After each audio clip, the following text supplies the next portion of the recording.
Good morning class, how are you all? Hope so you all are good, all are fine. So students, you know very well our chapter biodiversity and conservation is going on. So students, जैसे कि आपको पता है हम कुछ factors के बारे में डिस्कशंस कर रहे थे और लास्ट क्लास में हमने हमारा first factor that is longitudinal factor cover up कर लिया था।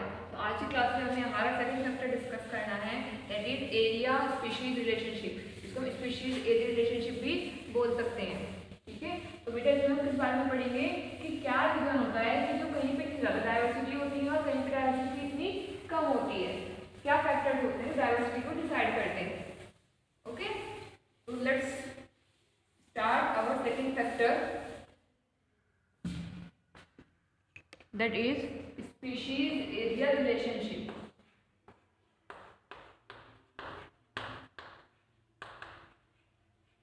स्पीशीज एरिया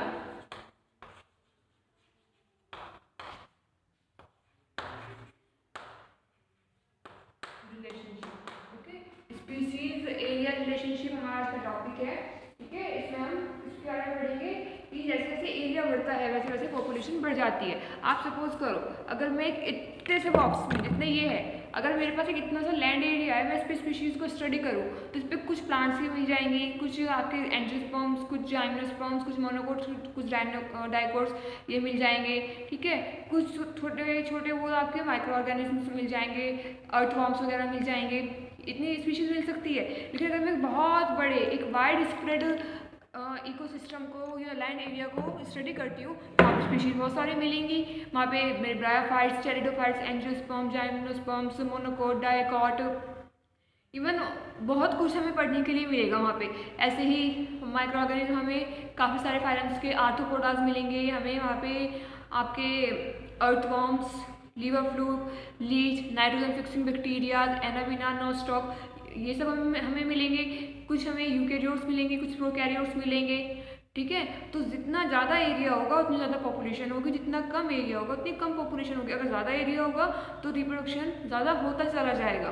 रिप्रोडक्शन मतलब मीन वाइल रिप्रोडक्शन रेट तो सेम रहेगा, बट होगा क्या, सर्वाइव करने की जो क्षमता है वो बढ़ जाएगी, जो सर्वाइव करने की एक तरह से लिमिट है वो बढ़ जाएगी। क्योंकि आपको याद हो मैंने बताया था जो फिट होता है वही सर्वाइव करता है, सर्वाइव फिट्स वो सॉरी जो फिट होता है वही क्या करता है, सर्वाइव, और जो फिट नहीं होता वो डाई हो जाता है। ठीक है, कि जैसे जैसे रिसोर्सेज बढ़ते हैं वैसे वैसे पॉपुलेशन बढ़नी शुरू हो जाती है। जैसे जैसे इसमें हमने एक्सपोनेंटल ग्रोथ और लॉगरिथम ग्रोथ पढ़ी थी ना, वो वाली कंडीशन है। लॉगरिथम किसमें था हमारा, जहाँ पे अनलिमिटेड रिसोर्सेज थे तो पॉपुलेशन अनलिमिटेड थी, जहाँ पे लिमिटेड रिसोर्सेज थे वहाँ पे पॉपुलेशन भी लिमिटेड थी। तो जो हमारी स्पीशीज एरिया रिलेशनशिप है ये भी कुछ इस तरह से ही है कि if we go on to increase the area,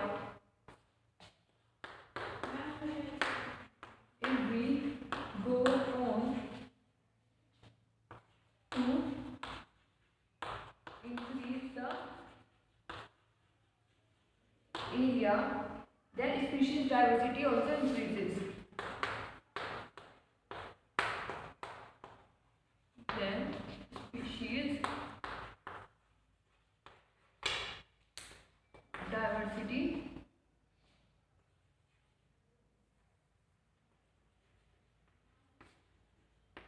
also increases. ठीक है, also increases but up to a limit। But ये कंटिन्यू बढ़ती जा रही है, लिमिट तक वो बढ़ेगी। ठीक है, कि जैसे जैसे आपका लैंड एरिया बढ़ेगा और वैसे वैसे ही स्पीशीज बढ़ती जाएगी। इसके लिए साइंटिस्ट ने एक कर्व भी दिया है, एक ग्राफिकल रिप्रेजेंटेशन भी होती है हमारी इसकी, यहाँ पे हम एक्स एक्सिस पे इसको रिप्रेजेंट करते हैं एरिया को, और यहाँ पे स्पीशीज डाइवर्सिटी को। स्पीशीज डाइवर्सिटी, तो अकॉर्डिंग टू साइंटिस्ट क्या कहा गया है कि जैसे जैसे स्पीशीज एरिया बढ़ेगा वैसे वैसे स्पीशीज भी बढ़ती जाएंगी, but up to a certain limit, एक लिमिट तक बढ़ेंगी, उसके बाद वो कांस्टेंट हो जाएंगी, फर्दर कोई इंक्रीमेंट नहीं होगा। और बेटा इस तरह का जो कर्व होता है उसको हम बोलते हैं rectangular hyperbola curve. Rectangular hyperbola,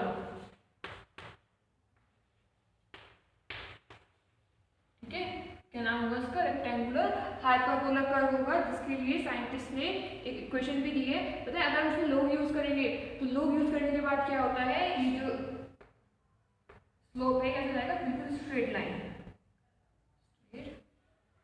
it's somewhat like this, yes this one is completely accurate. तो आफ्टर ये स्लोप कब आएगा, after using logarithm, after using log, ठीक है। तो साइंटिस्ट ने इसके लिए इक्वेशन भी दी है, वो इक्वेशन हम देख लेते हैं बेटा। वो इक्वेशन क्या रहेगी हमारी, दैट इज log s, ये एग्जाम पॉइंट ऑफ व्यू से काफी इंपॉर्टेंट है, is equal to log c plus z bar log a, ठीक है। यहाँ पे आपका c s a z ये सब क्या है देख लेते हैं। s रिप्रेजेंट्स स्पीशीज डायवर्सिटी,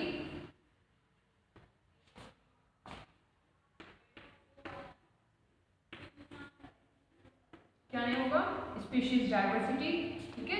ए रिप्रेजेंट्स एरिया, कितने एरिया में कितनी स्पीशीज डायवर्सिटीज मिल रही हैं। Then z is equal to slope of line, slope of line, c is equal to y intercept,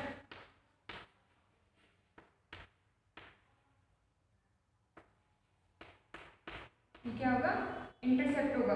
तो बेटा इसमें सबसे इंपॉर्टेंट है, जो बहुत मेजर है वो है z, स्लोप ऑफ लाइन, ये सबसे इंपॉर्टेंट है इसमें। Slope of line tells the composition of species diversity at particular area, ठीक है। जो स्लोप ऑफ लाइन होता है ये बताता है कि एक पर्टिकुलर एरिया में कितनी क्या मिलेंगी बेटा, हमें वहाँ पे स्पीशीज मिलेंगी, ठीक है।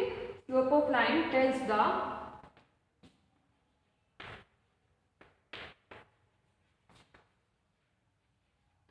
slope of line tells the composition of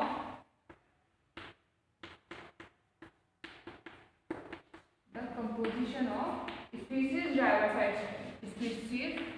diversity in a particular area,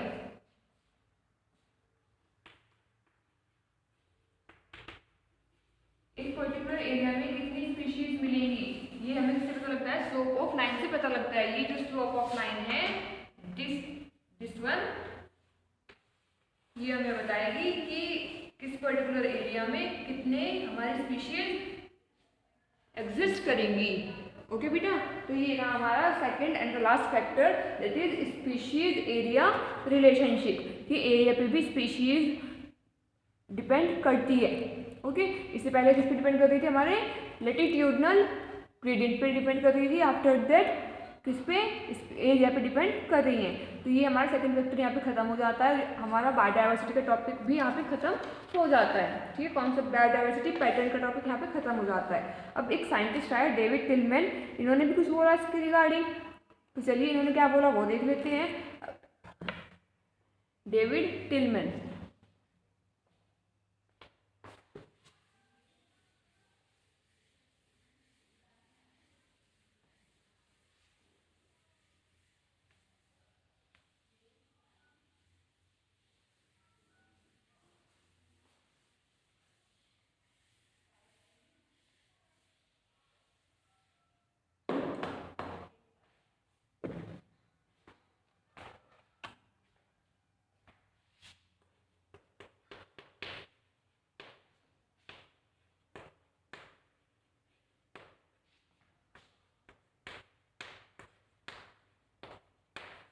according to scientist David Tillman, land or plot which has this diversity, land भी बोल सकते हो और plot भी बोल सकते हो, which have rich in diversity, which have rich in diversity,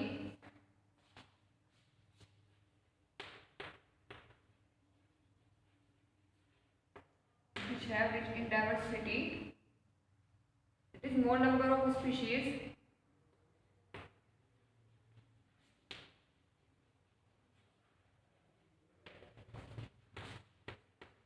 it is more number of species, showed less year to year variations,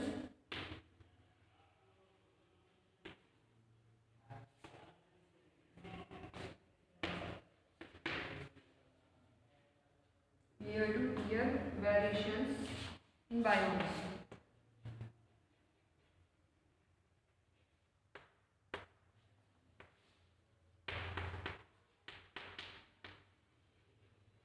ठीक है, ये क्या कहा है बेटा, एक बार रीड करो उसको। लैंड और plot which has this diversity, मतलब ज़्यादा स्पीशीज़ होंगी, शोर लेस ईयर टू ईयर। जहाँ पे ज़्यादा स्पीशीज़ पाई जाएंगी ना, वहाँ पे समय के साथ साथ बदलाव बहुत कम होंगे, क्योंकि अगर बदलाव ज़्यादा होंगे तो एग्जिस्ट नहीं कर पाएंगी, जो कि मैंने जस्ट अभी आपको स्पेशलाइजेशन टॉपिक में भी बताया था इससे लास्ट वीडियो में। ठीक है, कि अगर कंटिन्यू चेंज होगा, कांस्टेंट नहीं रहेगा, तो क्या होगा बेटा, वहाँ पे स्पेशलाइजेशन नहीं होगा, स्पीशीज एग्जिस्ट नहीं कर पाएंगी। लेकिन अब इसने क्लियरली बोला है कि अगर कोई भी एरिया है जहाँ पे जिसको हम स्टडी कर रहे हैं, वहाँ पे अगर रिच इन डाइवर्सिटी है, वो वहाँ पे काफ़ी सारी स्पीशीज़ पाई जा रही है, तो उसका मतलब क्या है कि वहाँ साल दर साल ज़्यादा चेंजेस नहीं हुए हैं इन्वायरमेंट में। इन्वायरमेंट काफ़ी टाइम से कांस्टेंट चल रहा है। ठीक है, तो बेटा ये था, यहाँ पे हमारा टॉपिक खत्म हो जाता है। अब हम इस चैप्टर के लास्ट टॉपिक पे आते हैं, that is conservation of biodiversity. बहुत इंपॉर्टेंट है कि हमें हमारी बायोडाइवर्सिटी को कंजर्व क्यों करना चाहिए। ठीक है, क्या ज़रूरत है हमें, क्या क्या है जो तक लुप्त हो चुका है, कैसे हमें पता लगा है। ठीक है, तो ये भी हमें बताया है IUCN ने, biodiversity conservation, biodiversity conservation.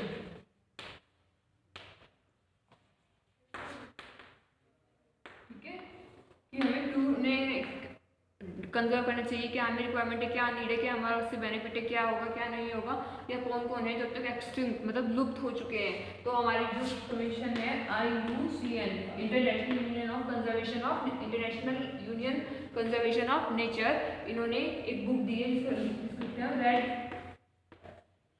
Data book. इसमें उन सब एनिमल्स और स्पीशीज के बारे में बताया गया है जो या तो खतरे के निशान पे हैं, या जो लुप्त हो चुकी हैं, और जो खतरे के निशान पे आने वाली है, जो इन फ्यूचर खतरे के निशान पे आ सकती है, जिन्हें हमें प्रिजर्व करने की ज़रूरत है। उसमें कुछ में बताया गया बेटा, रेड डाटा बुक में बताया गया है। इसमें प्लांट्स भी होते हैं, एनिमल्स भी होते हैं, इसमें हर तरह का ऑर्गेनिज्म, डजेंट मैटर कि कौन सा ऑर्गेनिज्म है, कौन सा स्पीशीज है, इसमें सब हैं। अगर वो खतरे के आसपास भी हैं, ठीक है, तो वो इसमें मेंशन है। ठीक है, रेड डाटा बुक उसका नेम होता है। तो देख लेते हैं हमारी कौन कौन सी स्पीशीज है जो एक्सटिंक्ट हो चुकी है, या जो होने वाली है, या जो बिल्कुल होने की कगार पे ही है। तो चलिए देखते हैं सम रिसेंट एक्सटिंक्शंस।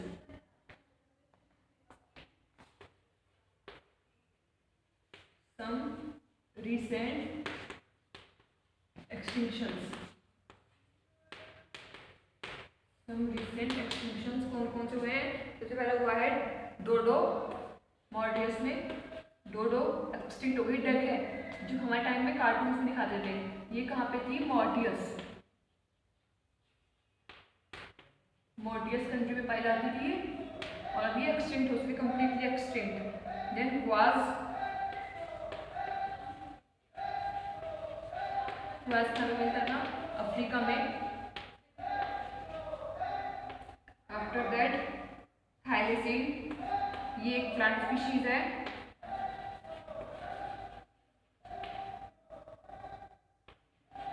थाइलेसीन मिलता था ऑस्ट्रेलिया में।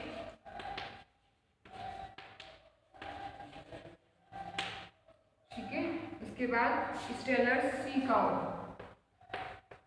एक समुद्री गाय कहते हैं, स्टेलर्स, जैसे समुद्री घोड़ा होता है ना, सेम इसी तरह से सी काउ।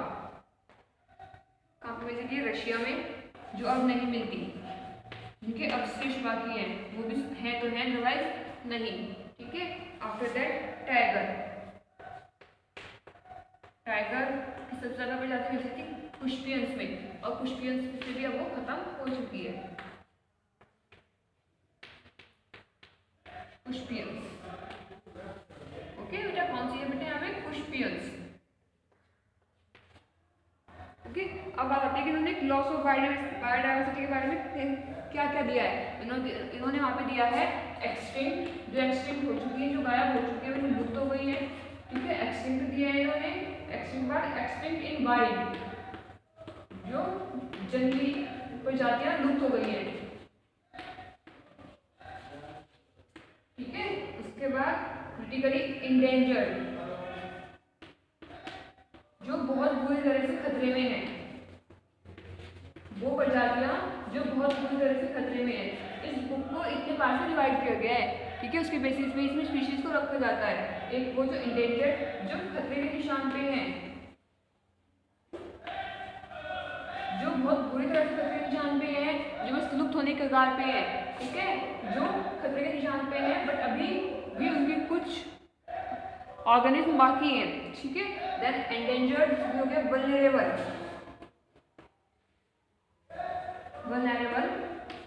ये भी लुप्त हो चुकी है।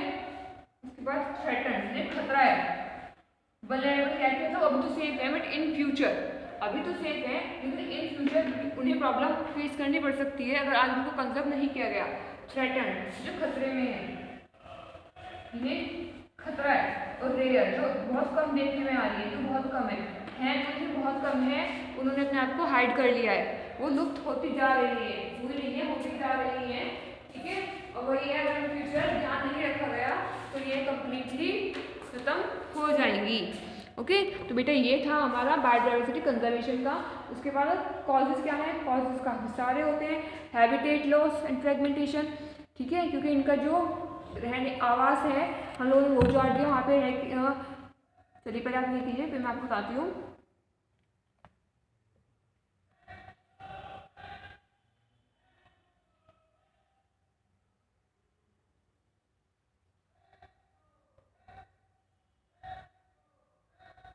चलिए स्टार्ट करते हैं। कॉजेज, क्या वजह रही है इनके एक्सटिंक्ट होने की।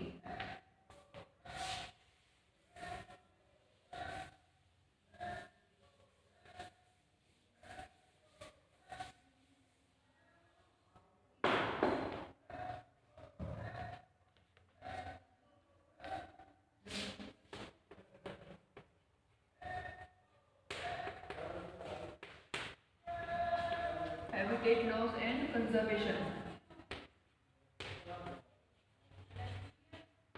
Sorry, habitat loss and fragmentation.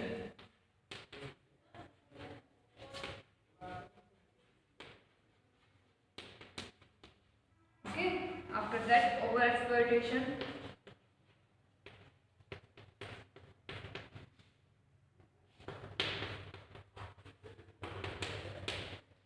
Then invasion of alien species.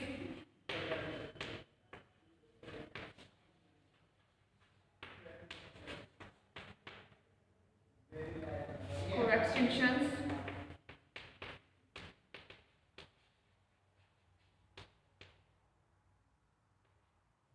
Then human activities.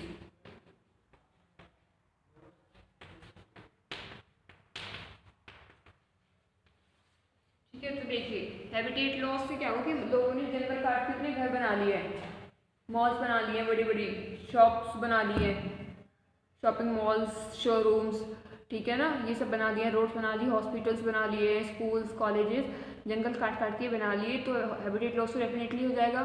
Fragmentation से आप क्या समझते हैं कि सपोज कीजिए कोई बहुत बड़ा एरिया है, कोई बहुत बड़ा जंगल है, सपोज कीजिए पूरा जंगल है, इतना एरिया है, और हमने क्या किया, बीच से सारे जितने भी ट्रीज थे उनको कट कर दिया रोड बनाने के लिए।